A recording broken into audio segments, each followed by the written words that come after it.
मैंने last class में आपको फाइनेंशियल स्ट्रक्चर कराया था। जो फाइनेंशियल स्ट्रक्चर है वो समझ में आ गया था।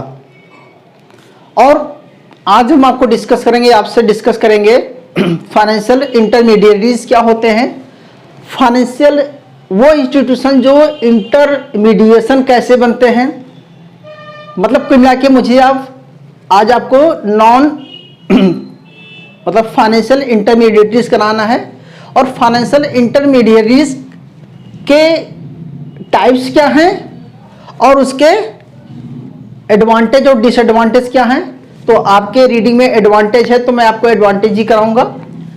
साथ के साथ एक बार फिर से मैं ब्रीफ नॉलेज देना चाहता हूं आपको फाइनेंशियल स्ट्रक्चर का, तो आपको क्लियर हो जाएगा कि फाइनेंशियल स्ट्रक्चर्स में इंटरमीडिएटरीज होते कहाँ हैं या इंटरमीडिएट होते कहाँ हैं। देखिए क्लास, सबसे पहले आपको बताया था कल कि ये फाइनेंशियल मार्केट है। अब इस फाइनेंशियल मार्केट में हमने कल फाइनेंशियल मार्केट को चैप्टर नंबर, बेटा सेम चैप्टर हम जो पढ़ रहे थे सेम है, आपका चैप्टर 1 है, ठीक है। वाइजम खान चैप्टर 1 की रीडिंग है। चलो स्टार्ट करते हैं। क्लास मैंने कल आपसे डिस्कस किया था फाइनेंशियल स्ट्रक्चर का, और फाइनेंशियल स्ट्रक्चर में आपको मैंने 3 चीजें बताया था कि फाइनेंशियल स्ट्रक्चर में हमारा financial institutions plus financial market plus financial instrument, ये 3 चीजें आती हैं। तो इसके बाद हमने क्लासिफाइड किया, यानी कि इसे आप ऑर्गेनाइजेशन या क्लासिफिकेशन ऑफ फाइनेंशियल स्ट्रक्चर बोल सकते थे। अब हम आपको पढ़ा रहे हैं कि फाइनेंशियल स्ट्रक्चर का जो फ्लो है वो किस तरह से होता है। तो पहले आप फ्लो को समझ लीजिए, जब आपको फ्लो समझ में आएगा तो सारी बातें ऑटोमेटिकली समझ में आ जाएगी। देखिए क्लास, फाइनेंशियल मार्केट जो है कैसे रन करता है।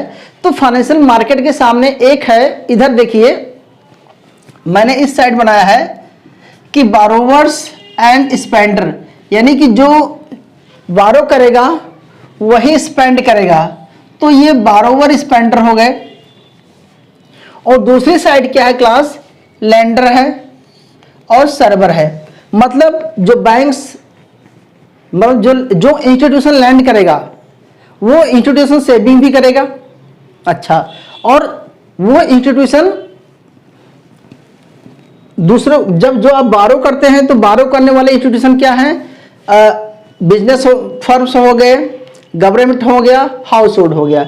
मतलब यह एक सेक्टर हो गया, यह एक दूसरा सेक्टर हो गया, यह सेविंग सेक्टर हो गया, ठीक है, और ये स्पेंडर सेक्टर हो गया। ये ऐसे कहते हैं कि ये लेंडर्स हो गए, यहां पर ये बारोवर्स हो गए। तो कुल मिला के कहने का मतलब हमारा है कि फाइनेंशियल मार्केट फाइनली 2 पार्ट्स में डिवाइड है, और इसको हम इस पार्ट में बिजनेस फर्म्स भी आ गई, गवर्नमेंट्स आ गए, हाउस होल्ड्स आ गया। तो इसी तरह से इस सेक्टर में भी business firm, government, household आ गया। तो करते क्या है गवर्नमेंट, अब देखो जो फाइनेंशियल इंस्टीट्यूशन है, ये जो क्या करते हैं, यहां पर है इन्वेस्टमेंट बैंक या ब्रोकेज फर्म्स। हमने एक और कॉलम बनाया, इन्वेस्टमेंट बैंक या ब्रोकेज फर्म। इसका मतलब होता है कि ये पैसा इनके पास जाता है और ये लोग फिर इनको फंड प्रोवाइड करते हैं। तो यानी कि इस सेक्टर में पैसा, यहां से पैसा इस बैंक में आ रहा है, यहां से पैसा इनके पास आ रहा है। तो देखो क्लास, इस चीज को बोलते हैं डायरेक्ट फंड, ठीक है, या प्राइमरी सिक्योरिटीज जैसे आप बोलते थे कि प्राइमरी इनिशियल इशू, ठीक है। तो मेरा सिर्फ यहां पर यह था क्लास कि ये जो चीजें हैं ये इन्वेस्टमेंट बैंक और ब्रोकेज फर्म्स जो हम डायरेक्ट फाइनेंस बोलते हैं। और ये दूसरा जो सेक्टर है क्लास, ठीक है, यहां से जाते हैं, इस पार्ट को बोलते हैं बैंक। यहां पर है, यहां पर इंश्योरेंस कंपनीज है, यहां पर ये पेंशंस है, ठीक है, यहां पर म्यूचुअल फंड्स हैं। तो यानी कि ये एरिया हो गया दूसरा। तो लेकिन ध्यान से समझना है कि ये जो इन्वेस्टमेंट बैंक हैं, जो ब्रोकरेज फर्म हैं, ठीक है, ये जो इन्वेस्टमेंट फर्म है, जो ब्रोकरेज फर्म है, ठीक है क्लास, ये क्या करते हैं, डायरेक्ट मतलब बारोवर को या लेंडर को ये डायरेक्ट फाइनेंस करते हैं, ठीक है। और जब हम यहां पर बात करते हैं तो इन्हें ही फाइनेंशियल इंटरमीडिएशन बोलते हैं। तो ये फाइनेंशियल इंटरमीडिएशन हो गया क्लास, मतलब ये इनडायरेक्ट फाइनेंस करते हैं। तो इनडायरेक्ट फाइनेंस करने का मतलब क्लास यहां पर ये है कि इसको हम बोलते हैं इंटरमीडिएटरीज। इंटरमीडिएटरीज हैं, मतलब पूरी मार्केट को ये सेकेंडरी और ये प्राइमरी। तो जो बैंक होते हैं, जो मेन इंस्टीट्यूशन हैं, वो डायरेक्ट फंडिंग करते हैं किसको, इस सेक्टर को, दोनों सेक्टर को, मतलब लैंडर्स भी हैं और बारोवर भी हैं। तो ये प्राइमरी इशू जिससे बोलेंगे डायरेक्ट फंड्स करेंगे, और ये सेकेंडरीज हैं जो इसी चीज को रीसेल करेंगे, ठीक है। तो आपको ऐसे समझना है कि ये जो बैंक हैं, इंस्टीट्यूशन है, जो कंपनीज हैं, इंश्योरेंस कंपनीज हैं, जो पेंशन फंड्स हैं, indirect financing meanings, indirect financing meaning की सेकेंडरी मार्केट। सेकेंडरी मार्केट का मतलब होता है क्लास कि सपोज दैट आप LIC मान चलो, जो पेंशन कंपनियां हैं, जैसे LIC कंपनी है, पेंशन कंपनी है, तो वो क्या करेगी, पहले फाइनेंस मार्केट से या किसी कंपनी से या किसी इंस्टीट्यूशन से वो बॉन्ड परचेज करेगी। बॉन्ड परचेज करने के बाद वो आपको LIC की पॉलिसी बेचती है। तो पहले वो बॉन्ड परचेज करेगी, तो बॉन्ड कहां इशू होता है, प्राइमरी मार्केट में, और फिर इसके बाद वो सेकेंडरी मार्केट हो जाएगा। जब इनको भी पॉलिसी बेचेगा और इनको पॉलिसी बेचेगा तो सेकेंडरी मार्केट हो जाएगा। ऐसे ही होता है जैसे मनी मार्केट में, हालांकि हम आपको आगे पढ़ाएंगे। मनी मार्केट में क्या होता है कि बड़ी बड़ी कंपनियां क्या होता है, मॉर्टगेज सुना होगा आपने, बंधक, गिरवी। तो कोई चीज परचेज करती है, इसके बाद कमर्शियल पेपर बेचती हैं। तो कमर्शियल पेपर जो है आपका वो सेकेंडरी मार्केट हो जाता है। हालांकि हम अभी इसको पढ़ाना नहीं चाहते थे, लेकिन आपको स्ट्रक्चर समझाना था। मुझे स्ट्रक्चर ये समझाना क्लास कि आप ऐसे समझ लीजिए कि इंटरमीडिएटरीज होते क्या हैं। तो इंटरमीडिएटरीज ये होते हैं कि फाइनेंशियल मार्केट में लैंडर्स और बारोवर। अब देखो डिफाइन कीजिए कि इंटरमीडिएशन क्या है। तो इंटरमीडिएशन, फाइनेंशियल इंटरमीडिएशन होता है जो लैंडर्स मतलब जो सेविंग कलेक्ट करते हैं और यहां पर लैंड करते हैं, मतलब स्पेंड करते हैं, मतलब बारोवर करते हैं। तो यानी कि बारोवर और लैंडर के बीच को जो इंस्टीट्यूशन है जिसके थ्रू वर्क होता है उसे हम बोलेंगे इंटरमीडिएटरीज या इंटरमीडिएशन। मतलब है कि सपोज दैट एग्जांपल समझ लीजिए, आप मान के चलो हाउस होल्ड है क्लास, ठीक है, हाउस होल्ड है। तो हाउस होल्ड में क्या होता है कि आप जो है ओके इनडायरेक्ट फाइनेंस समझ में आ जाएगा। आप बताता हूं, अभी आपको इनडायरेक्ट फाइनेंस समझाता हूं कि सपोज दैट आप हाउस होल्ड में हैं।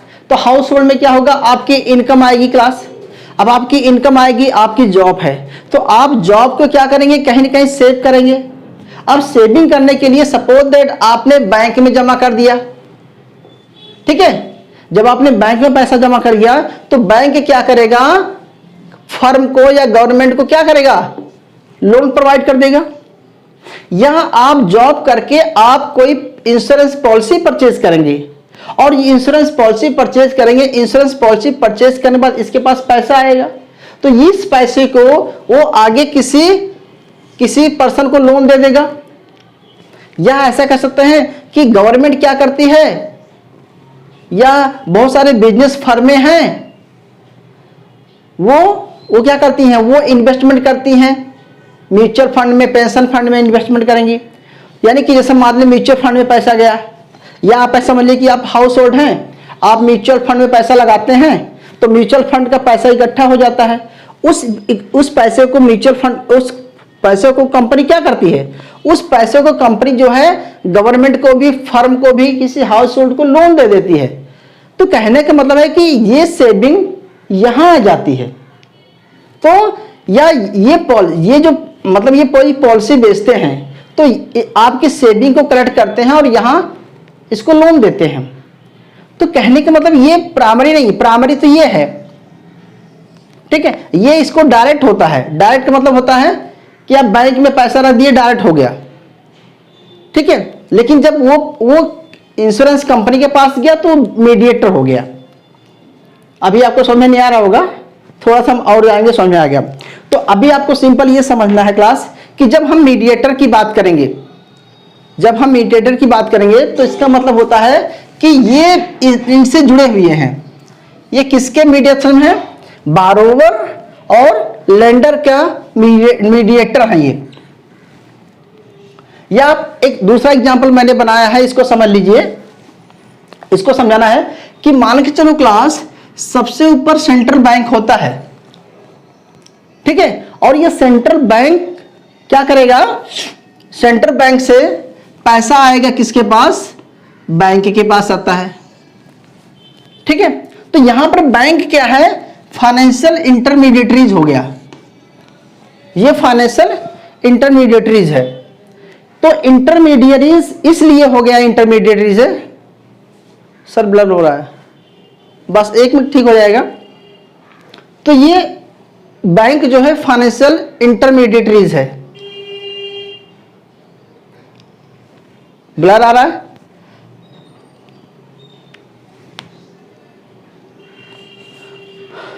क्लास चलने वेट कर लेते हैं 2 मिनट्स, क्लियर, ओके।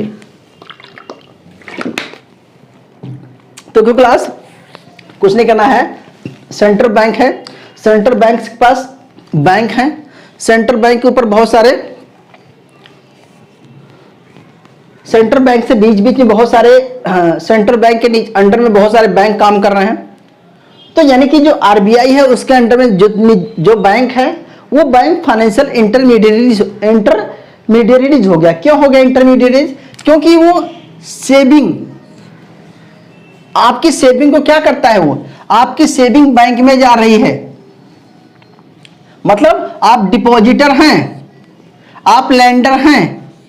तो आप जब डिपॉजिट करते हैं, डिपॉजिटर हैं, और जब डिपॉजिट करते हैं तो आपके ही पैसे को बैंक आगे लोन देगा, तो आप लेंडर्स हो गए। तो लेंडर्स और बारोवर 2 चीज हो गया।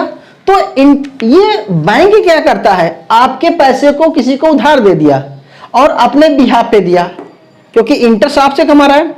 यानी कि बैंक आपको भी इंटरेस्ट दे रहा है, आपको सेविंग पर वो 10% इंटरेस्ट दे रहा है, और उसी पैसे को वो दूसरे को उधार दे रहा है, तो वो 12% पे दे रहा है। कहने का मतलब है कि सेम आपकी अमाउंट्स को वो आपका एक सर्टेन परसेंट से आपका सेविंग कलेक्ट कर रहा है, और उसके बाद उसी पैसे के वो क्या कर रहा है, आगे लोन्स प्रोवाइड कर रहा है या इन्वेस्टमेंट कर रहा है। तो यानी कि इन्वेस्टमेंट क्या है और सेविंग है। तो सेविंग को इन्वेस्टमेंट में मोबिलाइज कर रहा है, और बीच में वो अपना प्रॉफिट भी ले रहा है, अर्न भी कर रहा है। तो मेरा सेंस यहां पर था कि ये बैंक क्या हो गया, बैंक इंटरमीडिएटर हो गया। इतना समय आ गया होगा कि भाई लेंडर और बारोवर के बीच में एक ऐसा इंस्टीट्यूट है जो सेविंग कलेक्ट करता है और लोगों को लोन प्रोवाइड करता है। इसी तरह से जितने भी इंस्टीट्यूशन हैं, चाहे वो पेंशन कंपनियां हो, चाहे फंड कंपनियां हो, चाहे बैंक हो, चाहे डेवलपमेंट बैंक हो, जितनी भी चीजें हैं, जितने भी इंस्टीट्यूशन हैं, वो सब इंस्टीट्यूशन क्या कर रहे हैं, सारे इंस्टीट्यूशन क्या कर रहे हैं क्लास, वो कहीं ना कहीं जो है इंटरमीडिएट का वर्क कर रहे हैं। क्लियर हुआ, ये बात तो क्लियर हो गई, ठीक है। अब मैं बताना चाहता हूं, ध्यान से समझना कि जो सेंट्रल बैंक है वो अथॉरिटीज है। अब मैं इसको मिटा रहा हूं तो समझ आ गया क्लास। तो देखो आप ऐसे समझ लीजिए, आपको ये समझना क्लास, आपका सिलेबस में है कि फाइनेंशियल इंटरमीडिएटरीज होते क्या हैं। तो आपको दिखाना है कि फाइनेंशियल इंटरमीडिएटरीज जो इंटरमीडिएट होते हैं, जो इंटरमीडिएटरीज हैं, या इसको आप ऐसे बोलेंगे, हमने अलग से डिफाइन कर रखा है कि वो इंटरमीडिएटरीज वो हो गए जो पोर्टफोलियो प्रेफरेंस लाते हैं। अब बोलोगे सर ये नया टर्म कहां से आपने ला दिया? तो पोर्टफोलियो प्रेफरेंस का मतलब क्या था? पोर्टफोलियो प्रेफरेंस का मतलब होता है, क्लास हम पिछले लेक्चर में पढ़ चुके हैं कि जब आप habitat theory preference habit theory सुना आपने, पढ़ा था, तो वहां पर मार्केट में डिमांड और सप्लाई पढ़ा था। किसकी डिमांड सप्लाई? सिक्योरिटीज की। ठीक है, जो सिक्योरिटीज थी, जो परिसंपत्तियां होती, हिंदी बोलते हैं उसको, जो सिक्योरिटीज है, जो मार्केट में पॉलिसीज है, जिसे हम चाहे सीडी कह सकते हैं, डिपॉजिट ऑफ सर्टिफिकेट जो था। तो एक इंस्टीट्यूशन क्या कर रहा है, वो देने को, एक इंस्टीट्यूशन सेल करना चाहता है और दूसरा इंस्टीट्यूशन परचेज करना चाहता है। Okay, it's not clear? Wait करते हैं 1 मिनट का, please wait. Okay, I am waiting.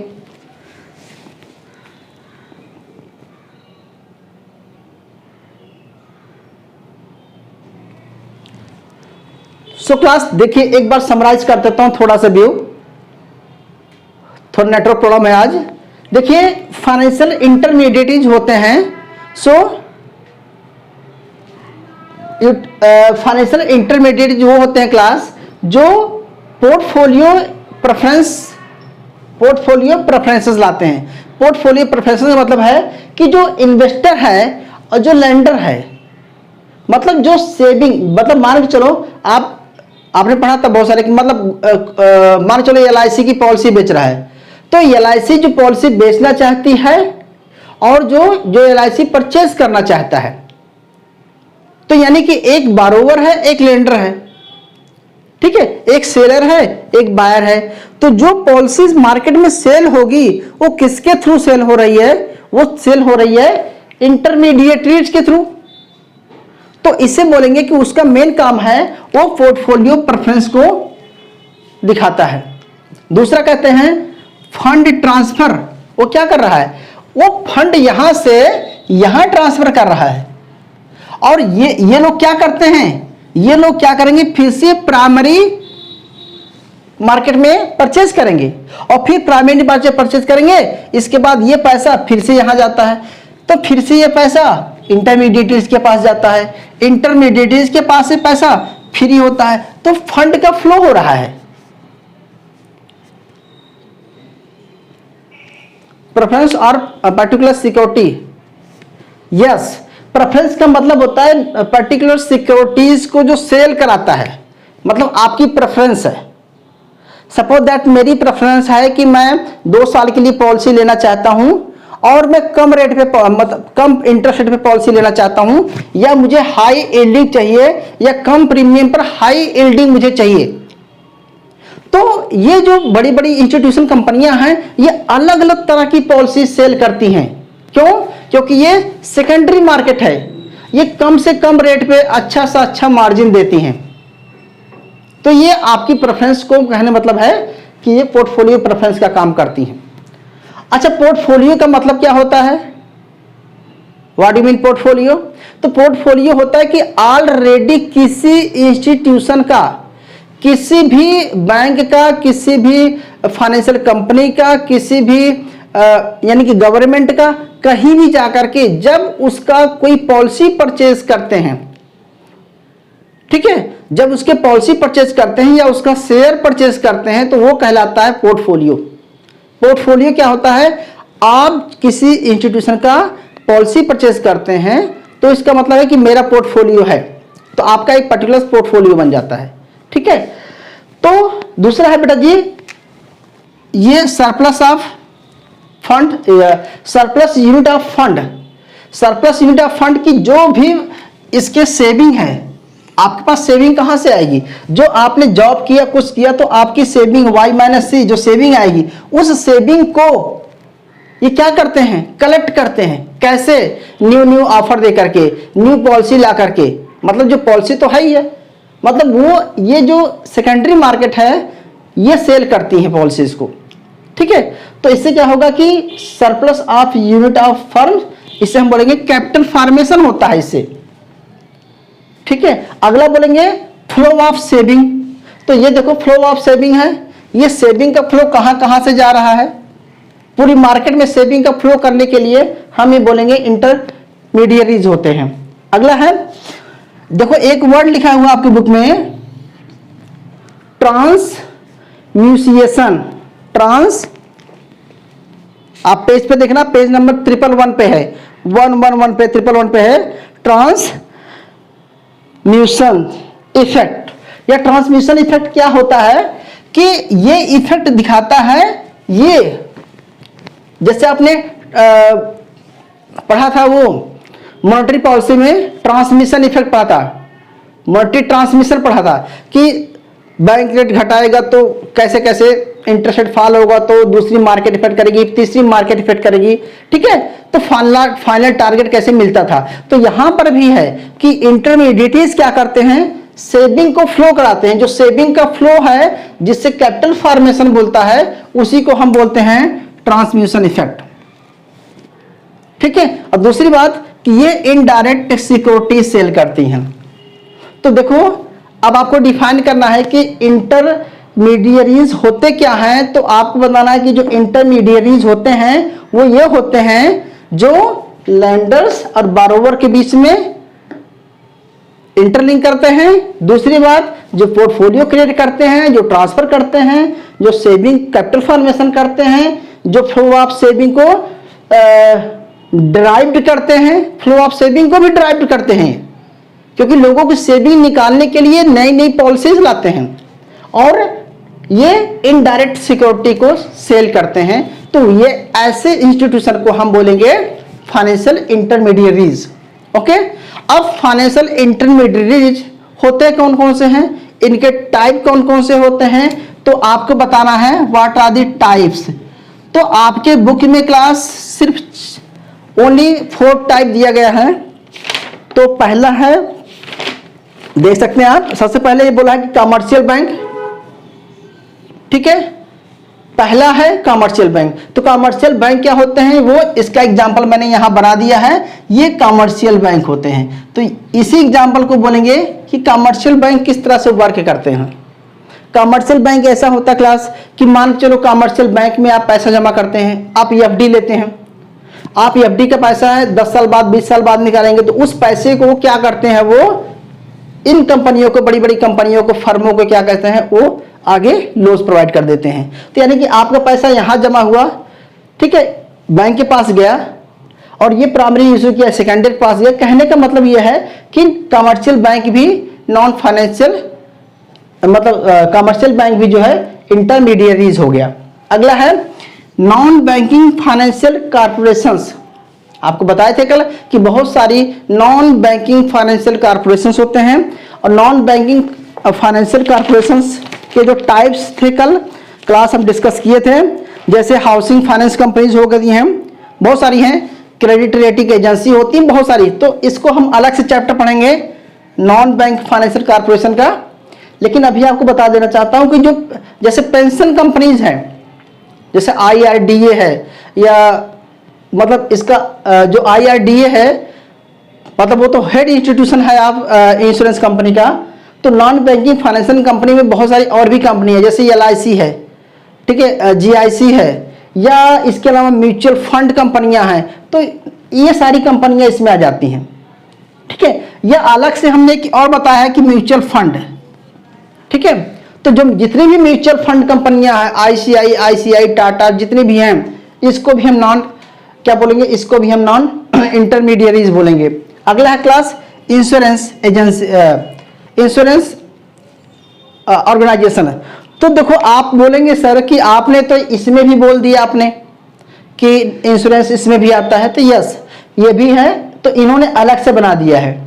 ठीक है, तो आप फाइनली ये बोलेंगे क्लास कि जो मेन टाइप्स है इंटरमीडियरीज के, वो commercial bank, non banking commercials, mutual funds और इंश्योरेंस एजेंसीज या ऑर्गेनाइजेशन, और इसके अलावा और कुछ कर सकते हैं, कुछ डेवलपमेंट बैंक है, ठीक है, कुछ क्रेडिट यूनियंस होते हैं, हालांकि आपके इसमें बुक्स में नहीं है तो उसको हम नहीं बता रहे हैं आपको। तो आपको ये सारे पॉइंट्स बना देने हैं, ठीक है, इंटरमीडिएट्स के क्या कौन कौन से टाइप्स हैं। अब क्लास बात आती है, लास्ट पॉइंट है एडवांटेज ऑफ फाइनेंशियल इंटरमीडिएट्स का। क्या एडवांटेज होता है, what is the role of intermediates, का रोल क्या है, इसके एडवांटेज या डिसएडवांटेज पढ़ना है। तो देखो आप सबसे बोले कि इनका फायदा क्या है, इंटरमीडिएट्स हमारे लिए बेनिफिशियरी क्यों है, क्यों, क्योंकि एक तो सेबी मोबिलाइज करता है, ऐसा समझ लीजिए, क्योंकि अगर सेविंग मोबिलाइज करेगा तो सेविंग को कलेक्ट करता है, तो सेविंग ही हमारी कैपिटल फॉर्मेशन होती है, और किसी कंट्री के लिए कैपिटल फॉर्मेशन बहुत जरूरी है। कैपिटल फॉर्मेशन ही हमारा इन्वेस्टमेंट होता है, और इन्वेस्टमेंट ही हमारा एम्प्लॉयमेंट होता है, तो एम्प्लॉयमेंट ही हमारा जीडीपी और पर कैपिटल इनकम क्रिएट करता है। तो कहने का मतलब कि फाइनेंशियल स्टेबिलिटी तभी इकोनॉमी में आएगी जब इंटरमीडिएट्स प्रॉपर वर्क करते हैं। तो कहने का मतलब है कि इनके बहुत सारे एडवांटेज हैं, आप लिख देंगे पहला तो कन्वीनियंस। क्यों, ये कन्वीनियंस इसलिए है क्योंकि ये डिविजिबिलिटी और मैच्योरिटी की बात करता है। इसमें मैंने 2 पॉइंट्स बनाए हैं, आपकी रीडिंग में भी 2 ही पॉइंट्स है।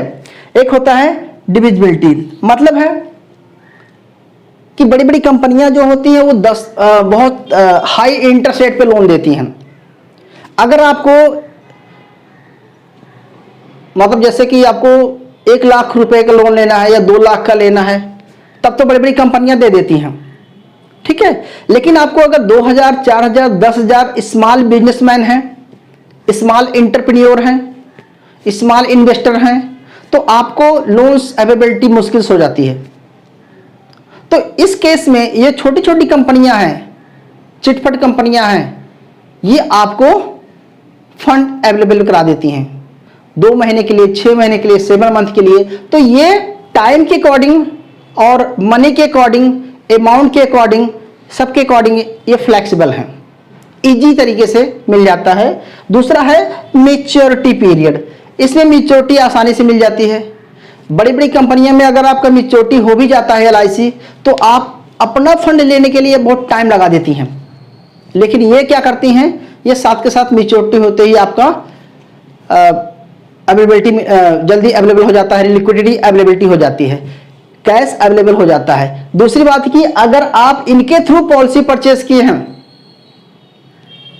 तो क्या होगा कि आपका फंड भी आसानी से मतलब मैच्योरिटी पर आपकी जो है LIC विड्रॉल हो जाती है। कहने का मतलब है कि मान के चलो आपने LIC कर रखा है, तो एजेंट आपके पास आता है, आपको पॉलिसी बेचता है, आपको समझाता भी है, और आपको मैच्योरिटी पर आपकी 2-1 महीने की पॉलिसी भी किस्त भरता है। वो आजकल तो ब्रोकर ऐसे हो गए हैं, दलाल की बोलते हैं ठीक है आप मुझे पॉलिसी ले लीजिए और आपको मैं 2 या 3 महीने में खुद ही पॉलिसी प्रीमियम भर दूंगा, क्योंकि उनका बेटर मतलब उनका प्रॉफिट है भाई।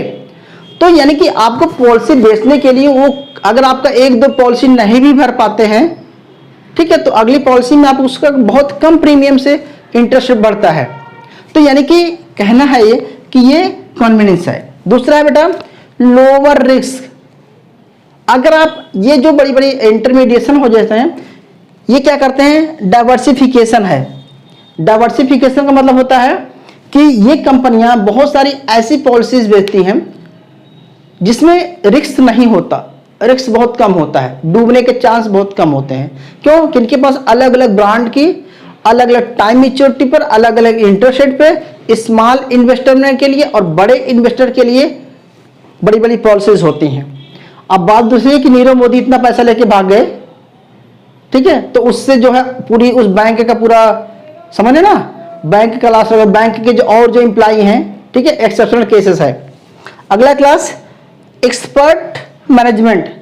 ये जितनी भी बड़ी इंस्टीट्यूशन कंपनियां होती हैं, नॉन फाइनेंशियल कंपनियां होती हैं, इनके पास क्या होता है, इनके पास अच्छे से मैनेजमेंट होते हैं, एक्सपर्ट एनालिटिक पर्सन होते हैं, या आप कहेंगे, आपने सुना होगा एक्चुरी, सुना हो, एक वर्ड है एक्चुरी, आपने किसी ने सुना है एक्चुरी? एक्चुरी होता क्या है?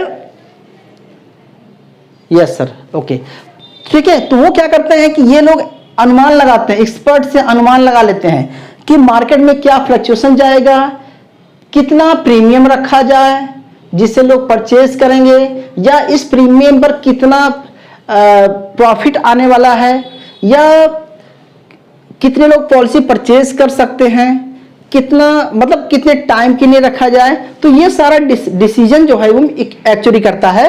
तो कहने का मतलब है कि इनके पास एक्सपर्ट मैनेजमेंट होते हैं और आपको अच्छे से डायरेक्शन देते हैं। अगला क्लास इकोनॉमिक स्केल्स, ये कहना चाहता है कि आपकी बहुत सारी ट्रांजैक्शन कॉस्ट बढ़ जाती है। आपको पॉलिसी लेना तो आपको कहीं जाना नहीं है, पहली बात तो, ठीक है। दूसरी बात कि इनके जगह जगह पर इनकी ब्रांचें होती हैं। दूसरी बात है कि इकोनॉमिक स्केल इसलिए कहा जाता है कि इसमें और कुछ आपको एक्स्ट्रा बेनिफिट दे देते हैं जो हिडन कॉस्ट होती है। हालांकि हम आपको आगे पढ़ाएंगे कि इनके भी बहुत सारी प्रॉब्लम है, असिमेट्रिक इंफॉर्मेशन होती है, ये लोग भी प्रॉपर नॉलेज आपको नहीं देते हैं, आपसे पॉलिसी बेचने के लिए झूठ भी बोलते हैं। हम आगे चैप्टर में पढ़ेंगे इसको, लेकिन अभी यहां पर मुझे बताना है कि ये लोग क्या करते हैं। आप क्या इकोनॉमिक स्केल सुना होगा आपने, सेविंग मोबिलाइज करना ही इकोनॉमिक स्केल होता है, कि मतलब एक्सटर्नल कुछ और प्रॉफिट देते हैं, ठीक है। तो यानी कि ये एक्सटर्नल प्रॉफिट भी प्रोवाइड करते हैं। तो क्लास आज मैं इतना पढ़ाना चाहता हूं कि इंटरमीडिएटरीज या इंटरमीडियरीज होते क्या हैं, ये कैसे फंड को मोबिलाइज करते हैं, तो इनकी प्रॉपर्टीज बता देना, या इन्हीं पॉइंटों के बेस पे आप डिसाइड कर देना कि ये होते क्या हैं। फिर आप इनके टाइप्स बता देना और फिर आप इनके एडवांटेज बता देना, ठीक है। तो बस आज के लिए इतना ही।